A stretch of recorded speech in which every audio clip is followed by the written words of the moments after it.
بینەرانی خۆشەویستی بەرنامەی لاپەڕی حوت لە بەرنمەیەکی دیکە و بە چەندین تەوەری دیکە بەڕێ هاوکارانم بووینەوە میوانی ماڵەکانتان هیوادارم کە تا کۆتایی ئەو بەرنمەیە هاوڕێمان بن.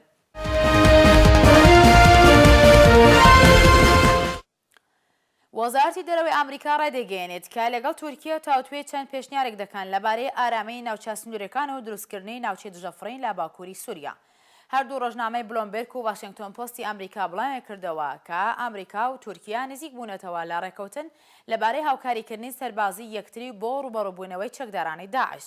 بەپێی ئەو ڕێکەوتنە تورکیا ڕازی بووە بە بەکارهێنانی بنکە بۆ ئەنجامدانی هێرشە سەربازەکان و لە بەرامبەریشدا ئەمریکا ڕازی بووە بە دروستکردنی ناوچەی دژەفڕین و نەوای ئارام لە باکووری سووریا کە ئەوەش یەکێک بووە لە مەرجەکانی بۆ چوونە نێو هاوپەیمانێتی نێودەوڵەتی دژی داعش.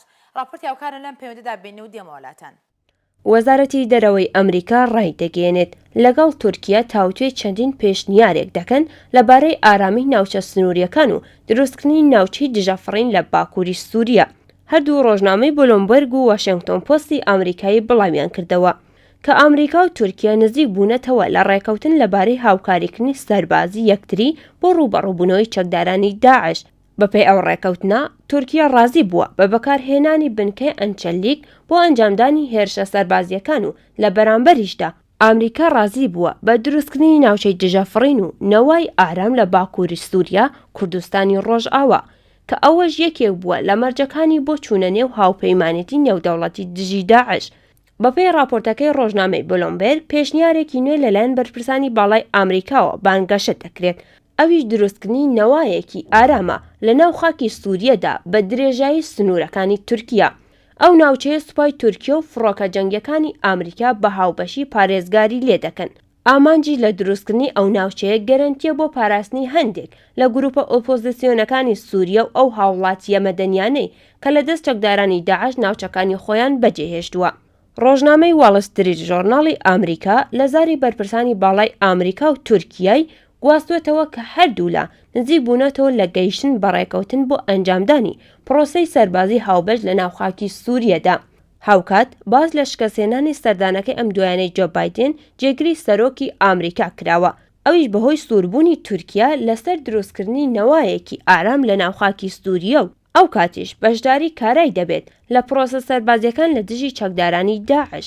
سەبارەت بە ڕۆڵی تورکیا هەندێک لە کارناسان باس لەوە دەکەن کە ئەمریکا هێشتا کێشەی زۆری لەگەڵ تورکیا هەیە لەسەر ڕۆڵی ئەو وڵاتە، بەڵام دەتوانین بڵێن تورکیا هاوپەیمانێکی ڕاستەقینە و هەندێک لە کارناسان باس لە جیاوازی نێوان ستراتیژیەکان دەکەن لە نێوان ئەمریکا و تورکیا لەبارەی تاکتیکی شەڕکردن لە دژی داعش. بۆ نمونە ئەولەویەتی حکوومەتی تورکیا ئەوەیە کە چۆن دژایەتی داعش دەکرێت بە هەمان شێوە دەبێت لە ئەسەدیش بدرێت لەبەر ئەم هۆکارەیە کە تورکیا پێی وایە ئەولەویەتەکانی ئەمریکا هەڵەیە و ئەمریکاش وای دەبینێت کە ئەولەویەتەکانی تورکیا هەڵەیە. تورکیا لە ڕابردوودا نەیتوانیوە یاخۆت نەیویستووە کۆنتڕۆڵی سنوورەکانی بکات بۆ ئەوەی چەکدارە جیهادیەکان بچنە سووریا، بەڵام ئەوەی ئێستا دەبینێت گۆڕانکاریەکە لە سیاسەتی تورکیا.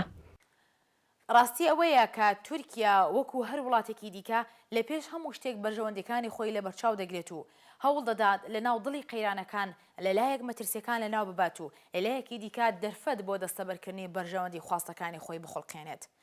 لە پرسی داعشی سێ ڕاستی دەبێت لە بەرچاو بگرین. یەکەم ئەوەی کە لەبەر شەڕی ناوخۆیی لە سووریا بە سەدان هەزار ئاوارە ڕویان لە خاکی تورکیا کردووە کە لە هەموو ڕەهەندێکەوە مەترسێک دێتە ئەژمار بۆ ئەو وڵاتە.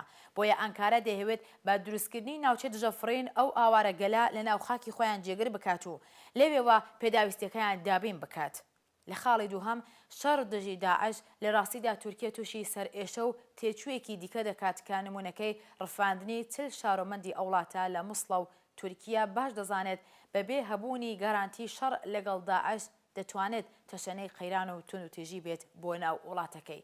بۆیە دەبێت سنوورەکانی دوور بن لە بەرەی ڕاستەقینەی شەڕ. سێهەم کە خاڵی هەرە گرنگی هاوکێشەکانی تورکیا بوونی پارتیکرێکاران لە ڕۆژئاوای کوردستانە کە لە کردەوەدا ئیدارەی ئەو بەشەی لە دەستدایە و هەر چەشنە سەرکەوتن بۆ پەکەکە وەکو مەترسیەک بۆ سەر دەوڵەتی تورکیەیە. بۆیە تورکەکان دەیانەوێت دڵنیا بن کە بەشداریان لە شەڕدژی داعش بەمانای بەهێزتربوونی پارتیکرێکاران نییە و گەرانتی ئەوەی هەبێت کە گریلەکانی ئەو حیزبە تەشەنە ناکەنە ناو خاکەکەی. بۆیە تورکیا بە تەواوەتی هەوڵیدا تا ڕۆژ ئاوا رازی بکات مەرجەکانی قبول بکات و ئەویش لە بەرامبەردا بەشداری شەڕ دژی داعش بکات بەتایبەت ئەوەی کە تورکیا لەباری جوغرافیایی لەو شەڕەدا ڕۆڵێکی تایبەتی هەیە.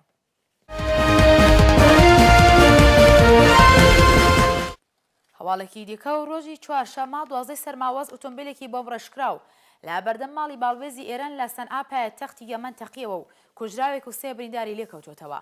مەرزیە ئەفغەم وتەبێژی وەزارەتی دەرەوەی ئێران لە لێدوانێکدا بۆ ڕۆژنامەنووسان تەقینەوەکەی بالاوەکی وەسف کردو ئاماژەی بەوەدا کە ئەم تەقینەوەیە هیچ زیانێکی بۆ کارمەندانی باڵێزخانەی کۆماری ئیسلامی نەبووە.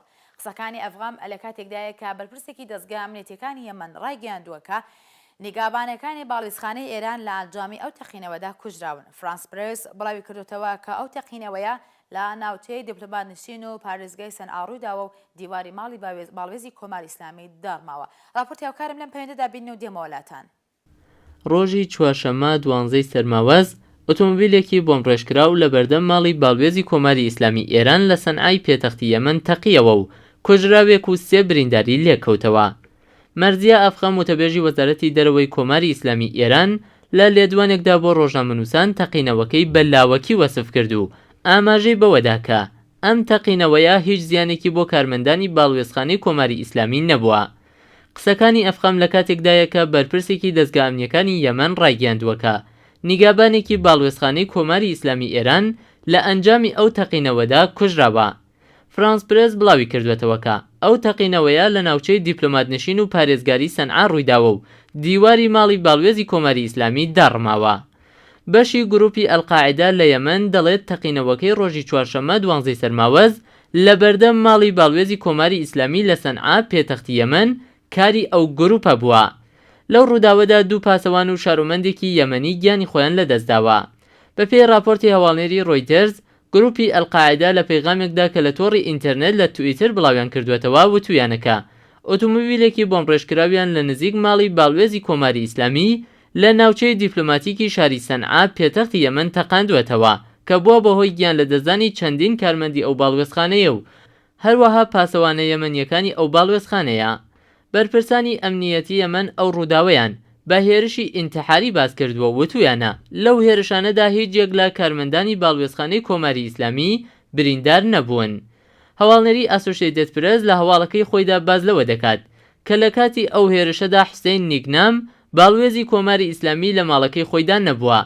حوسێن ئەمیر عەبدوڵڵاهیان جێگری وەزیری دەرەوەی کۆماری ئیسلامی لە وتوێژێکی خۆیدا لەگەڵ هەواڵنێری تەسنیم ئەو هەواڵەی پشتڕاست کردوێتەوە. ئەمیر عەبدوڵڵاهیان دەڵێت تەقینەوەی سەنعا هیچ زیانێکی گیانی بە باڵوێزەکانی کۆماری ئیسلامی لە وڵاتن نەگەیاندووە و زیانەکان تەنها مادی بووە. تەقینەوەی سەنعا زیانی جدی بە بیناکانی دەوروبەری باڵوێزخانەی کۆماری ئیسلامی گەیاندووە و بووە بەهۆی ڕووخانی بەشێک لە دیواری بینای باڵوێزخانەکە. بە وتەی هەواڵنێرانی کۆماری ئیسلامی نیکنام بەم تازەییانە بووە بە باڵوێزی کۆماری ئیسلامی لە یەمەن و ئستوارنامەی خۆی تەسلیمی وەزیری دەرەوەی وڵاتی یەمەن کردووە. گروپی ئەلقاعیدەی یەمەن تا ئێستا چەندین تەقینەوەی لە پێتەختی ئەو وڵاتە ئەنجام داوە. پێویستە بۆترێ لە مانگی خەرمانانەوە پاشەوەی حوسیەکان لەژێر ناوی گروپی ئەنساروڵڵا لە یەمەن توانیان سەنعا پێتەختی وڵاتی یەمەن بخەنە ژێر کۆنتڕۆڵی خۆیانەوە توندوتیژەکان لەم وڵاتە زیادی کردووە. حوسیەکان گروپێکی شیعەن کە لەلایەن کۆماری ئیسلامی ئێرانەوە پشتیوانی دەکرێن. زۆربەی لێکۆڵەران دەڵێن حوسیەکان بە نوێنەرایەتی لە کۆماری ئیسلامیەوە لە وڵاتی یەمەندا چالاکی دەکەن. بەڵا بەڕێزان 36 ساڵ پێش ئێستا کاتێک کە حکوومەتی کۆماری ئیسلامی ئێران دامەزرا یەکەم دروشمی خومێنی کە لە ڕاستیدا سیاسەتی دەرەکی ئەو حکوومەتە ئاراستە دەکرد هەناردەکردنی شۆڕش بوو. بۆیە هەر زۆر دەستیان کرد بزوو دەستیان کرد بە دروستکردنی دەیان گروپی تەروریستی لە ناوچە و خۆشکردنی ئاگری شەڕی مەزهەبی و تایەفی و لەم نێوانەدا ویست و خواستیان ئەوە بوو کە هیلالێکی بەهێزی شیعە لە ناوچەکە پێک بێنن. بۆیە لە ئێمن تا میسر کەوتە بەرشەپۆلێک لە دەسێوەردانەکانی کۆماری ئیسلامی کە دەرەنجامەکەی ئاژاوە و قەیران بووە لەم ساڵانەدا. لە ئێمەنیش کۆماری ئیسلامی ئێران بە تەواو و هێزەوە پاڵپشتی لە گروپە تونڕەوەکەی حوسەکان کرد کە فەرعێکن لە مەزهەبی شیعە. ئەو گروپانە لە خاکی ئێران ڕاهێنانی چەکداری و سەربازی دەبین و دەیان ملیۆن دلار لە تارانی یارمەتی ئابووری وەردەگرن. دوای شۆڕشی گەلی یەمەن و ڕوخانی حکوومەتی عەلی ساڵح باری ئەمنی لە وڵاتە خراپتر بووە و ئەوەش دەرفەتی بۆ حوسەکان و کۆماری ئیسلامی دابین کرد کە چالاکیەکانیان بەهێزتر و بەربڵاوتر بکەن. تا ئەو جێگایە کە لە مانگی ڕابردوودا میلیشیا شیعەکان توانیان تەنانەت سەنعا پایتەختی یەمەن داگیر بکەن و هاوکێشەکانی ئەو وڵاتە بە شێوەیەکی دیکە لێبێت. تەنانەت کۆماری ئیسلامی دڵخۆشی خۆی لە سەرکەوتنی حوسەکان نەشاردەوە و ویلایەتی ڕاوێژکاری خامنەی ڕاشکاوانە وتی حوسەکان دەبێت لە یەمەن هەمان ڕۆڵ بگێڕن کە حیزبوڵڵا لە لوبنان دەیگێڕێت. بێگومان تا کۆماری ئیسلامی دەستی خۆی لە کاروباری ئەو وڵاتە نەکێشێتەوە قەیران هەر درێژە دەبێت و لەم نێوانەشدا ئاساییە کە دام و دەستگا ئێرانەکان بکەوێتە بەر شەپۆلی هێرشی لایەنەکانی دیکە.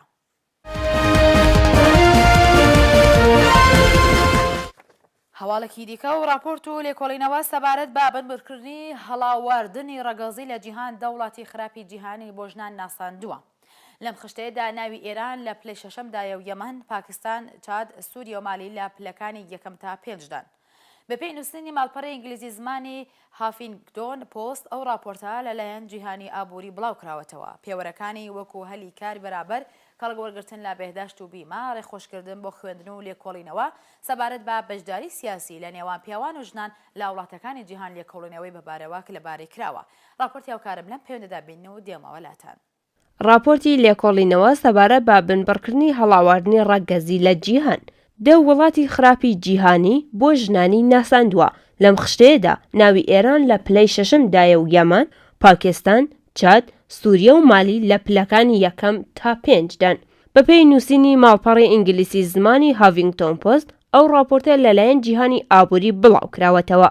پێوەرەکانی وەکو هەلی کار بەرابەر، کەڵگوەرگرتن لە بەهداشت و بیما، ڕێخۆشکردن بۆ خوێندن و لێکۆڵینەوە سەبارەت بە بەشداری سیاسی لە نێو پیاوان و ژنان لە وڵاتەکانی جیهان لێکۆڵینەوەی بەبارەوە کردووە. پلەی حوتم تا دەیەم لەم خشتەیە وڵاتانی ساحلی عاد، لۆبنان، ئۆردون و مراکێشە. لە ژمارەیەک لە وڵاتان هەڵاواردنی ڕەگەزی و نابەرابەری بووەتە بەشێک فەرهەنگ و نەریت و هەوڵێک بۆ گۆڕینی بارودۆخ نابینرێت. بۆ نمونە لە وڵاتی چاد 55% کچان بۆ بەشداری لە قوتابخانەی سەرەتایی ناونووسێت دەکرێن. لە حاڵێکدا ئەم ئامارە بۆ کوڕان 71%. بارودۆخی نابەرابەری بۆ خوێندن لە ئاستی سەرەتایی لە وڵاتانێک وەکو ساحلی عاد، پاکستان و یەمەن بەم شێوەیەیە. پێوەرێکی دیکە جیاوازی ڕەگەزی خوێندن لە نێوان دوو ڕەگەزی پیا و ژنە. لە مالی لە سەدی ژنانی خوێندەوە لە ئاستی خوێندن و نووسین 25%، بەڵام ئەم ئاستە لە ناو پیاوان 43%. بەپێی راپۆرتی جیهانی ئابووری ژمارەیەک لە هۆکاری نابەرابەری دەگەڕێتەوە بۆ نەبوونی بەرەوپێچوونی ئابووری کە دەبێتە هۆی ئەوەی کە هێزیکاری پێویستە ڕاهێنانی بۆ نەکرێت.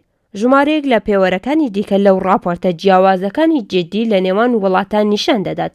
لە زۆربەی وڵاتان بەپێی لێکۆڵینەوەی پێوەرەکان خراپ بۆ ژنان معرەفی کراوە. بەشداری پیاوان لە پۆستە سیاسیەکان لە ئاستی وەزیری 80%. هافینگتۆن پۆست زیادی کردووە بەشداری ژنان لە چالاکی ئابووریەکان و گەیشتن بە هەلە پیشەییەکانیش لەم دا وڵاتە زۆر لە ئاستێکی خوارە. لەم وڵاتانە پیاوان 3 بەرابەری ژنان لە بارودۆخی باشتر بۆ دۆزینەوەی کار ڕوبەڕوون.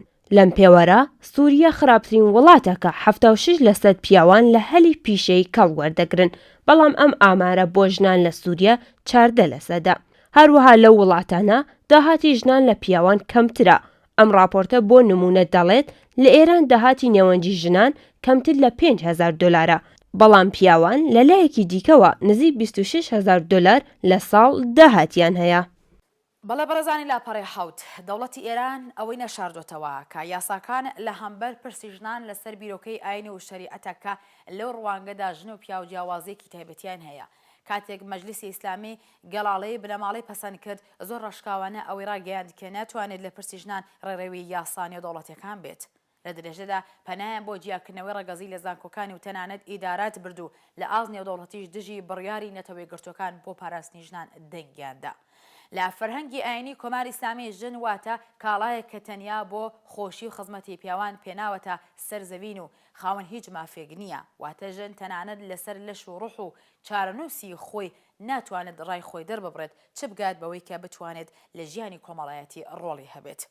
لە ڕوانگەی کۆماری ئیسلامی ژن دەبێت لە گۆشەی ماڵان تەنیا خواردنی بنەماڵە ئامادە بکات و هەر چەشنە بەشداریان لە چالاکی کۆمەڵاتیەکان گەورەترین مەترسی بۆ سەر کۆمەڵگای ئیسلامی دێتە ئەژمار. هەڵبەت ڕاستی ئەوەیە کە بەرپرسانی کۆماری ئیسلامی دەبێت بترسن لە چالاکی و لە ئازادی ژنان. ئەگەر ژنانی کۆمەڵگایەک ئازاد بن و بەشدار بن لە ژیانی ئینسانی بێگومان وەکو نیوەی کۆمەڵگای ئینسانی دەتوانن ببنە هۆی گەشەی بیرۆکەی ئازادی خوازی و ئازاد ژیانکردن کە هەموو ئەو بەها ئینسانیانە دژی بیرۆکەی ئایدۆلۆژی کۆماری ئیسلامیە. بۆیە زۆر ئاساییە کە ئێران لە پلەی شەشەم بێت وەکو زیندانی ژنان لە ئاست جیهان.